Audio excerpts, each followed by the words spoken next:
എന്താ വസു ഇത്? നീ എന്തിനാ എപ്പോഴും മുത്തശ്ശിയോട് ഇങ്ങനെ വഴക്കിടുന്നത്? വസുവിൻ്റെ അടുത്തേക്ക് വന്നു നിന്നുകൊണ്ട് അവൾ അല്പം ദേഷ്യം കലർത്തി ചോദിച്ചു. നിനക്കറിയില്ലേ എന്തിനാണെന്ന്? ഞാൻ പറയുന്നത് എന്തെങ്കിലും അവരിതുവരെ കേട്ടിട്ടുണ്ടോ? ഇപ്പോൾ പുതിയ ഒന്നിനെ പിടിച്ച് കയറ്റിയിട്ടുണ്ട് തറവാട്ടിലേക്ക്. പോരാത്തതിന് ഒക്കത്തൊരു കൊച്ചും. ഒന്നിനെ കയറ്റിയതിൻ്റെ ക്ഷീണം മാറിയിട്ടില്ല ഇതുവരെ. വസു ദേഷ്യം കൊണ്ട് വിറച്ചു. വസു, നീ ഒന്ന് സമാധാനിക്ക്. എല്ലാവരും ഒരുപോലെ ആകണമെന്നില്ലല്ലോ. ആ കുട്ടി വന്നിട്ടല്ലേ ഉള്ളൂ, നമുക്ക് നോക്കാം. നീ ഇപ്പോൾ വീട്ടിലേക്ക് പോകാൻ നോക്ക്. നിന്നെ കാണാതെ അവരൊക്കെ വിഷമിക്കും. സ്റ്റോപ്പ് നീതു.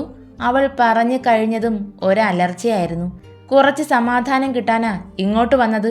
അപ്പോഴാ അവളുടെ ഒരു വക്കാലത്ത്. ഞാൻ ഇവിടെ വരുന്നത് നിനക്ക് ബുദ്ധിമുട്ടാണെങ്കിൽ അത് പറഞ്ഞാൽ പോരെ. അവൾക്ക് നേരെ ചീറിക്കൊണ്ട് അവൻ ദേഷ്യത്തിൽ അവിടെ നിന്നും ഇറങ്ങിപ്പോയി. അവൻ പോകുന്നത് കണ്ടിട്ടും അവനെ തിരികെ വിളിക്കാൻ പോലും കഴിയാതെ അവൾ പേടിച്ചു നിന്നു. ഹർഷനോടൊപ്പം ഔട്ട് ഹൗസിന് മുന്നിൽ നിന്നുകൊണ്ട് ഋതിക ചുറ്റും നോക്കി. വന്നപ്പോൾ തറവാടിനോട് ചേർന്ന് കണ്ട ആ ചെറിയ കെട്ടിടമാണ് ഔട്ട് ഹൗസ് എന്ന് അവൾ ഓർത്തു. ഇതാ ചാവി, ടീച്ചർ തന്നെ തുറന്ന് കയറിക്കോ. അത്യാവശ്യം വേണ്ടുന്ന എല്ലാ സൗകര്യങ്ങളും ഇവിടെ ഉണ്ട്. ഇന്നിനി ടീച്ചറൊന്നും വെച്ചുണ്ടാക്കാൻ നിൽക്കണ്ട. അതിനു വേണ്ട സാധനങ്ങളൊന്നും ഇവിടെ കാണില്ല. നേരമാകുമ്പോൾ തറവാട്ടിലേക്ക് പോന്നോളൂ. ഇന്നത്തെ അത്താഴം അവിടെ നിന്നാവാം. ഔട്ട് ഹൗസിൻ്റെ ചാവി ഋതികയ്ക്ക് നേരെ നീട്ടിക്കൊണ്ട് ഹർഷൻ പുൻചിരിയോടെ പറഞ്ഞു. അവളത് കൈനീട്ടി വാങ്ങി. അവനെ നോക്കി ശരിയെന്ന പോലെ തലയാട്ടി. ടീച്ചർ സംസാരിക്കില്ലേ? ഇതുവരെ ഒന്നും ഇങ്ങോട്ട് ചോദിച്ചില്ലല്ലോ. ഞാൻ എന്തെങ്കിലും ചോദിച്ചാൽ ഒന്നോ രണ്ടോ വാക്കിൽ ഉത്തരം, അല്ലെങ്കിൽ ഒരു മൂളലോ തലയാട്ടലോ. എന്താ, എന്നെ പേടിച്ചിട്ടാണോ? എന്നെ കണ്ടിട്ട് ഒരു ഫീഗറിനായി തോന്നിയോ ടീച്ചർക്ക്? അങ്ങനെയൊന്നുമില്ല കേട്ടോ. ഈ കാണുന്ന മസിൽ മാത്രമേ ഉള്ളൂ. ഞാൻ വെറും പാവാ. ഒരു ഇളിയോടെയുള്ള ഹർഷന്റെ പറച്ചിൽ കേട്ട് ഋതിക അറിയാതെ ചിരിച്ചുപോയി. ഹാവു, ചിരിച്ചല്ലോ. തൽക്കാലം ഇത്ര മതി. എന്നാൽ ശരി ടീച്ചറെ, ഞാനങ്ങോട്ട് പോകട്ടെ. ഇവിടുന്ന് കലി തുള്ളിപ്പോയ ആ സാധനം തിരിച്ചു വരുന്നതിന് മുന്നേ ഏൽപ്പിച്ച കാര്യങ്ങൾ ചെയ്തു തീർത്തില്ലെങ്കിൽ അതിനാവും അടുത്ത പുകില്. വസുവിൻ്റെ കാര്യം പറഞ്ഞപ്പോൾ ഹർഷന്റെ കണ്ണുകളിൽ ഒരേ സമയം ബഹുമാനവും അവനോടുള്ള പേടിയും നിറയുന്നത് ഋതിക കൗതുകത്തോടെ നോക്കി നിന്നു. ഹർഷ, അവളോട് പറഞ്ഞുകൊണ്ട് തിരിഞ്ഞു നടന്ന ഹർഷനെ ഋതിക പുറകിൽ നിന്ന് വിളിച്ചു. എന്താ ടീച്ചറെ? ഹർഷൻ എന്തെന്ന ഭാവത്തിൽ അവളെ നോക്കി. അത് കുറച്ച് പാല് കിട്ടാൻ എന്തേലും വഴിയുണ്ടോ? ഋതിക മടിയോടെ ചോദിച്ചു. അവൻ അവളെ നോക്കി പുഞ്ചിരിച്ചു. മോൾക്ക് ഒന്നും കൊടുത്തിട്ടില്ല. ഉച്ചയ്ക്ക് കുറച്ച് ബിസ്ക്കറ്റ് കൊടുത്തതാ. വിശക്കുന്നുണ്ടാവും. ഇവിടെ ഇനി എന്തെങ്കിലും വാങ്ങിയാലല്ലേ പറ്റൂ. അത്രയും നേരം കുഞ്ഞിനൊന്നും കൊടുക്കാതെ പറ്റില്ല. ഇത് പറയാനാണോ ടീച്ചർക്ക് ഇത്ര മടി? ടീച്ചർ എപ്പോൾ ഇവിടെ വന്നോ ആ നിമിഷം മുതൽ ടീച്ചറും മോളും ഇവിടുത്തെ അംഗത്തെ പോലെയാ. എന്തും ചോദിക്കാൻ ഒരു മടിയും കാട്ടരുത്. മോൾക്കുള്ള പാല് കൊണ്ടുവരാൻ ഞാൻ ജയന്തിയേച്ചിയോട് പറയാം. ടീച്ചർക്ക് ഇപ്പോൾ കഴിക്കാൻ എന്തേലും വേണോ? അയ്യോ, എനിക്കൊന്നും വേണ്ട. മോൾക്ക് കൊടുക്കാൻ കുറച്ച് പാല് കിട്ടിയാൽ മതി. ശരി ശരി, ഞാൻ പറഞ്ഞേക്കാം. അതും പറഞ്ഞ് ഹർഷൻ തറവാട്ടിലേക്ക് പോയി. ഋതിക കുഞ്ഞുമായി ഔട്ട് ഹൗസിൻ്റെ ഡോറ് തുറന്ന് അകത്തേക്ക് കയറി. ശിവൂട്ടന് ഇഷ്ടമായോ പുതിയ വീട്? കുഞ്ഞിപ്പെണ്ണിൻ്റെ കുഞ്ഞുമുടി ചീകി കെട്ടിക്കൊടുക്കുന്നതിനിടയിൽ ഋതിക കൊഞ്ചലോടെ അവളോട് ചോദിച്ചു. ഇഷ്ടായി. അവൾ കുഞ്ഞിക്കണ്ണുകൾ വിടർത്തി കുച്ചരിപ്പല്ലുകൾ കാട്ടി കുലുങ്ങി ചിരിച്ചുകൊണ്ട് പറഞ്ഞു. അമ്പടി കള്ളി. ഋതിക അവളെ ചേർത്ത് പിടിച്ചുകൊണ്ട് അവളോടൊപ്പം ചിരിച്ചു. വാ, നമുക്ക് പറമ്പിലൊക്കെ പോയെന്ന് കറങ്ങിയിട്ട് വരാം. അവൾ കുഞ്ഞിനെയും എടുത്ത് പുറത്തേക്ക് ഇറങ്ങി. നേരം സന്ധ്യയോട് അടുത്തിരുന്നു. ഹർഷൻ പോയി കുറച്ച് കഴിഞ്ഞപ്പോൾ തന്നെ വീട്ടുജോലിക്കാരി ജയന്തി കുഞ്ഞിനുള്ള പാലുമായി വന്നിരുന്നു. പാലൊക്കെ കുടിച്ച് വയറ് നിറഞ്ഞതുകൊണ്ട് കുഞ്ഞിപ്പെണ്ണിപ്പോൾ കുറച്ചുകൂടി ഉഷാറായിട്ടുണ്ട്. അവൾ കുഞ്ഞുമായി കളരിപുരയുടെ പരിസരത്തെല്ലാം ഒന്ന് കറങ്ങി. ശേഷം നൃത്തമണ്ഡപത്തിലും. അവിടെയുള്ള ഓരോ സ്ഥലവും നല്ല വൃത്തിയായും ദൈവികമായും സൂക്ഷിക്കുന്നവരാണ് ദേവമംഗലത്തുള്ളതെന്ന് അവൾക്ക് മനസ്സിലായി. ഓരോന്നിനും നല്ല അടുക്കും ചിട്ടയുമാണ്. നൃത്തമണ്ഡപത്തിന് അരികിൽ നിന്നുകൊണ്ട് തന്നെ മുന്നോട്ട് നോക്കിയപ്പോൾ അവളുടെ കണ്ണുകൾ പതിഞ്ഞത് തറവാടിൻ്റെ ഉമ്മറപ്പടിയിൽ നിന്നും കയ്യിൽ ചിരാതുമായി ഇറങ്ങി വരുന്ന ഒരു സ്ത്രീയിലാണ്. അവളുടെ കണ്ണുകൾ അവരിലാകെ ഓടി നടന്നു. 50 വയസ്സിനടുത്ത് പ്രായം തോന്നിക്കും. കറുത്ത കരയുള്ള സെറ്റ് മുണ്ടും അലസമായി ചുറ്റിയിരിക്കുന്നു. കുളിപ്പിന്നൽ കെട്ടിയ നീളൻ മുടിയിഴകളുടെ തുമ്പിൽ നിന്നും വെള്ളം ഇറ്റ് വീഴുന്നുണ്ട്. നെറ്റിയിൽ കുങ്കുമം കൊണ്ടുള്ള ചെറിയ വട്ടപ്പൊട്ടും അതിന് മുകളിലായി ഭസ്മക്കുറിയും. കയ്യിലുള്ള ചിരാതിൻ്റെ നേർത്ത വെളിച്ചത്തിൽ അവരുടെ മുഖമാകെ തിളങ്ങുന്നത് പോലെ തോന്നി ഋതികയ്ക്ക്. ബസുവിൻ്റെ അതേ മുഖഛായയാണ് അവർക്കുള്ളത്. അവർ അവൻ്റെ അമ്മയാകുമെന്ന് അവൾ ഊഹിച്ചു. കുട്ടിയാണല്ലേ പുതിയ അതിഥി?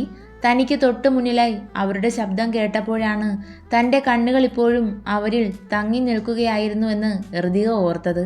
അവൾ ചെറിയ ചമ്മലോടെ അവരെ നോക്കി. പിന്നെ അതേന്ന് തലയനക്കി. ഇപ്പം മനസ്സിലായി, ആള് ഇത് തന്നെയാണെന്ന്. ഹർഷൻ പറഞ്ഞിരുന്നു ടീച്ചർ സംസാരിക്കില്ലെന്ന്. അവർ ചെറിയ കളിയാക്കലോടെയും കാര്യത്തോടെയും പറഞ്ഞു. അവൾ അതിന് ഒരു ചമ്മലോടെ ചിരിച്ചു. ഞാനിവിടുത്തെ മരുമകളാ, തറവാട്ടമ്മയുടെ മൂത്ത മകൻ്റെ ഭാര്യ. പേര് ദേവിക. അവർ സ്വയം പരിചയപ്പെടുത്തി. ഋതിക അവർ പറയുന്നത് ഒരു ചിരിയോടെ നോക്കി നിന്നു. ഈ സമയത്ത് എങ്ങോട്ടാ ചിരാതുമായി പോണേ? ഋതിക അവരുടെ മുഖത്തേക്കും ചിരാതിലേക്കും നോട്ടം എയ്തുകൊണ്ട് ചോദിച്ചു. കാവിലേക്കാ. ഇത് ഇവിടുത്തെ ഒരാചാരമാണ്. വർഷങ്ങളായി ചെയ്തു വരുന്ന ഒരു രീതി. തറവാട്ടിലെ മൂത്ത മരുമകൾക്കാണ് കാവിൽ വിളക്ക് വയ്ക്കാനുള്ള ചുമതല. തറവാട്ടമ്മയ്ക്ക് ശേഷം ആ ചുമതല കിട്ടിയത് എനിക്കാണ്. അവർ ഒരു പുഞ്ചിരിയോടെ പറയുന്നതിനോടൊപ്പം കാവ് ലക്ഷ്യമാക്കി മുന്നോട്ട് നടന്നു. അവർക്ക് പുറകെ ഋതികയുടെ കാലുകളും അവിടേക്ക് ചലിച്ചു. ഞങ്ങൾക്കും കയറാവോ ഉള്ളിലേക്ക്? കാവിന് മുന്നിലുള്ള കൽവിളക്കിനടുത്ത് നിന്നുകൊണ്ട് ഉള്ളിലേക്ക് പ്രവേശിച്ച ദേവികയെ നോക്കി അവൾ ചെറിയൊരു മടിയോടെ ചോദിച്ചു. ഇവിടെ അയിത്തൊന്നുമില്ല കുട്ടി, പോന്നോളൂ. അവർ തിരിഞ്ഞു നോക്കാതെ തന്നെ പറഞ്ഞുകൊണ്ട് കാവിലെ നാഗദൈവങ്ങളുടെ പ്രതിഷ്ഠയ്ക്ക് മുന്നിലെ വിളക്കിലേക്ക് ചിരാതിൽ നിന്നും അഗ്നി പടർത്തി. ശേഷം കൽവിളക്കിലേക്കും. അമ്മേ, ദേ കാവിനുള്ളിൽ കയറിയതും നാഗത്തറയ്ക്ക് പുറകിലായുള്ള കൂറ്റൻ മരത്തിൽ പടർന്നു കിടക്കുന്ന വള്ളിപ്പടർപ്പിൽ അങ്ങിങ്ങായി വിടർന്നു നിൽക്കുന്ന ഭംഗിയുള്ള വലിയ പൂക്കളിലേക്ക് കൈ ചൂണ്ടി കുഞ്ഞിപ്പെണ്ണ് കണ്ണ് വിടർത്തിക്കൊണ്ട് പറഞ്ഞു. അമ്മ വേണം. പൂവിലേക്ക് നോക്കി വിടർന്ന കണ്ണോടെ കുഞ്ഞിപ്പെണ്ണ് വീണ്ടും പറഞ്ഞു. അതൊന്നും വേണ്ട ശിവൂട്ടാ, ദേ നോക്ക്, അവിടേക്ക് പോകാൻ പറ്റില്ല.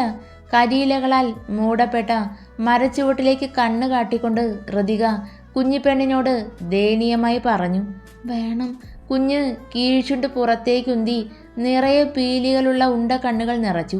അവളുടെ ഭാവം കണ്ട് ദേവികയ്ക്ക് ചിരി വന്നു. അത് പൊട്ടിച്ച് കൊടുത്തേക്ക് കുട്ടി, കുഞ്ഞിനെ കരയിപ്പിക്കണ്ട.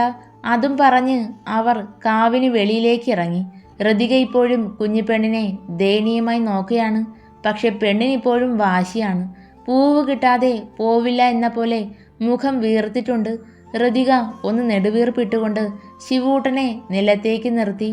ഇവിടെ തന്നെ നിൽക്കണം, എങ്ങോട്ടും പോകരുത്. ഞാനത് പൊട്ടിച്ചുകൊണ്ട് വരുന്നത് വരെ ഇവിടെ അനങ്ങാതെ നിന്നേക്കണം, കേട്ടല്ലോ? കുഞ്ഞിപ്പെണ്ണിന് നേരെ കുനിഞ്ഞുകൊണ്ട് അവൾ കണ്ണ് കൂർപ്പിച്ചു പറഞ്ഞു. കുച്ചരി പല്ലുകാട്ടി ഒരു ചിരിയായിരുന്നു അതിനുള്ള ശിവൂട്ടൻ്റെ മറുപടി. അവളുടെ നിഷ്കളങ്കമായ ചിരി കണ്ട് ഋതികയും ചിരിച്ചു.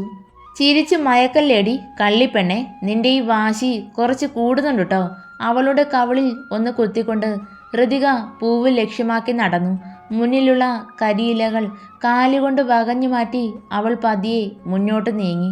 മരച്ചുവട്ടിൽ ചെന്ന് നിന്ന് അവൾ തല ഉയർത്തി മുകളിലേക്ക് നോക്കി. പൂവ് നിൽക്കുന്നത് കുറച്ച് മുകളിലാണ്. കണ്ടപ്പോൾ തന്നെ അവൾക്ക് മനസ്സിലായി കൈ എത്തില്ലെന്ന്. കണ്ണിൽപ്പെട്ട ഒരു ചെറിയ മരത്തിൻ്റെ ചില്ല കുറച്ച് നീളത്തിൽ ഒടിച്ചെടുത്ത് ഏന്തി വലിഞ്ഞ് പൂവിൽ പതിയെ തട്ടി. കുന്തം വീഴുന്നില്ലല്ലോ, അവൾ മുകളിലേക്ക് നോക്കി പറഞ്ഞുകൊണ്ട് തിരിഞ്ഞ് ശിവൂട്ടനെ നോക്കി. പുള്ളിക്കാരി ഇപ്പോഴും പൂവിലേക്ക് തന്നെ കൗതുകത്തോടെ നോക്കി നിൽക്കുകയാണ്. ഈ പെണ്ണ് എന്നെ ഒരു വഴിക്കാക്കും. നെടുവീർപ്പിട്ടുകൊണ്ട് അവൾ മരത്തിന് ചുവട്ടിൽ പുറത്തേക്ക് ഉന്തിയ നിലയിൽ നിൽക്കുന്ന വലിയൊരു വേരിലേക്ക് കയറി നിന്നു. വീണ്ടും പൂവിലേക്ക് തട്ടാനായി കൈ ഉയർത്തിയതും ബാലൻസ് തെറ്റി പുറകിലേക്ക് മറിഞ്ഞതും ഒരുമിച്ചായിരുന്നു. താഴേക്ക് വീഴുന്നതിന് മുന്നേ അവൾ കണ്ണുകൾ മുറുകെ അടച്ചു പിടിച്ചുകൊണ്ട് വിളിച്ചു പോയി. നിലത്തെത്തുന്നതിന് മുന്നേ സാരിക്കിടയിലൂടെ തൻ്റെ നഗ്നമായ വയറിൽ എന്തോ ഇഴയുന്നതും ദൃഢമായ എന്തിലോ തൻ്റെ പുറം അമരുന്നതും അവൾ അറിഞ്ഞു. വേഗം ഒരു പിടച്ചിലൂടെ കണ്ണുകൾ വലിച്ചു തുറന്നുകൊണ്ട് കുനിഞ്ഞ് വയറിലേക്ക് നോക്കി. ആരോ തന്നെ മുറുകെ പിടിച്ചിരിക്കുവാണ്. അവൾ ഒന്ന് ഞെട്ടി. മറുത്തൊന്ന് ചിന്തിക്കാനോ തിരിഞ്ഞു നോക്കാനോ കഴിയുന്നതിന് മുന്നേ അവളെ പിടിച്ചിരുന്ന കൈകൾ അവളിൽ നിന്നും അയഞ്ഞു. അതിനോടൊപ്പം അവളെ വലിച്ച് മുന്നിലേക്ക് തിരിച്ചു നിർത്തി. ആരോട് ചോദിച്ചിട്ടാടി പുല്ലേ നീ കാവിനുള്ളിൽ കയറിയത്? അതൊരു അലറലായിരുന്നു. കാതിൽ പതിച്ച കടുപ്പമേറിയ ശബ്ദത്തിൽ ഞെട്ടിക്കൊണ്ട് മുന്നോട്ട് നോക്കുമ്പോൾ അവൾ കണ്ടു സർവവും ചുട്ടരിക്കാൻ പാകത്തിന് കണ്ണുകളിൽ അഗ്നിയുമായി നിൽക്കുന്ന വസുവിനെ. അവനോട് മറുപടി പറയാൻ പോലും കഴിയാതെ പേടിച്ച് നിന്നുപോയി ഋതിക. അപ്പോഴേക്കും ശിവൂട്ടൻ വസുവിൻ്റെ അലറൽ കേട്ട് പേടിച്ച് വലിയ വായിൽ കരയാൻ തുടങ്ങി. അവൾ ഋതികയ്ക്കരികിലേക്ക് എത്താനായി കുഞ്ഞിക്കാലുകൾ വലിച്ചു വെച്ച് മുന്നോട്ട് വേഗത്തിൽ നടന്നു. അമ്മേ, ഉറക്കെ കരഞ്ഞുകൊണ്ട് ഋതികയ്ക്ക് നേരെ ഓടി. അപ്പോഴേക്കും നിലത്തായി പടർന്നു കിടന്ന മരത്തിൻ്റെ വേരിൽ തട്ടി കുഞ്ഞ് നിലത്തേക്ക് കമിഴ്ന്നു വീണു. ഈശ്വരൻ്റെ കുഞ്ഞ്! ഋതിക വസുവിനെ മുന്നിൽ നിന്നും തള്ളി മാറ്റി കുഞ്ഞിനരികിലേക്ക് ഓടി. മോളെ! ശിവൂട്ടനെ നിലത്തു നിന്നും വാരിയെടുത്തുകൊണ്ട് അവൾ വിളിച്ചു. ഉറക്കെ കരഞ്ഞുകൊണ്ടിരുന്ന കുഞ്ഞിൻ്റെ കരച്ചിലടക്കാൻ അവൾ നന്നേ പാടുപെട്ടു. വീഴ്ചയിൽ കാൽമുട്ട് ചെറുതായി ഉരഞ്ഞു പൊട്ടിയിട്ടുണ്ട്. ചോരയും പൊടിയുന്നു. കരയില്ലേടാ, ദേ നോക്കിയേ, ഒന്നുമില്ല. കുഞ്ഞിൻ്റെ മേലെയുള്ള കരിയിലെയും പൊടിയുമെല്ലാം തട്ടിക്കളഞ്ഞുകൊണ്ട് അവൾ മുട്ടിലെ മുറിവ് സാരി തലപ്പുകൊണ്ട് പതിയെ ഒപ്പി. അതിൽ പറ്റിപ്പിടിച്ച പൊടിയെല്ലാം തൂത്തുകൊടുത്തു. കുഞ്ഞിന് വേദനിക്കാതെ അവിടെ പതിയെ ഊതിയും കൊടുത്തു. അപ്പോഴേക്കും ശിവൂട്ടൻ്റെ കരച്ചിൽ ഒരുവിധം അടങ്ങി. ചെറിയ ഏങ്ങലുകൾ കേൾക്കുന്നുണ്ട്. അവൾ കുഞ്ഞിനെ തന്നെ നോട്ടം മെയ്തു നിൽക്കുന്ന വസുവിനെ ഒന്ന് നോക്കി കുഞ്ഞുമായി കാവിന് പുറത്തേക്ക് ഇറങ്ങി. ടീച്ചർ വർക്ക് ചെയ്തിരുന്ന സ്കൂളിൽ നിന്നും ഇങ്ങോട്ട് ട്രാൻസ്ഫർ ചോദിച്ചു വാങ്ങിയതാണെന്ന് പ്രിൻസിപ്പൽ പറഞ്ഞല്ലോ. അതെന്താ ഇവിടെ ടീച്ചർക്ക് ആരെങ്കിലും ഉണ്ടോ? രാത്രിയിലത്തെ അത്താഴം കഴിക്കാനായി ഹർഷൻ ഔട്ട് ഹൗസിൽ നിന്നും കൂട്ടിക്കൊണ്ടു വന്നതാണ് ഋതികയും കുഞ്ഞിനെയും. അവനോടൊപ്പം ഉമ്മറ തിണ്ണയിൽ ഇരിക്കുമ്പോഴാണ് ഈ ചോദ്യം. ഏയ്, അങ്ങനെയൊന്നുമില്ല ഹർഷ. എനിക്ക് ഇവിടെയും ആരുമില്ല, അവിടെയും ആരുമില്ല. പിന്നെ എവിടെ നിന്നാൽ എന്താ, അതുകൊണ്ട് ഇങ്ങോട്ട് വന്നു. എപ്പോഴും മുഖത്തുള്ള പുഞ്ചിരി കൈവിടാതെ തന്നെ പറയുന്ന ഋതികയെ അവൻ അത്ഭുതത്തോടെ നോക്കി.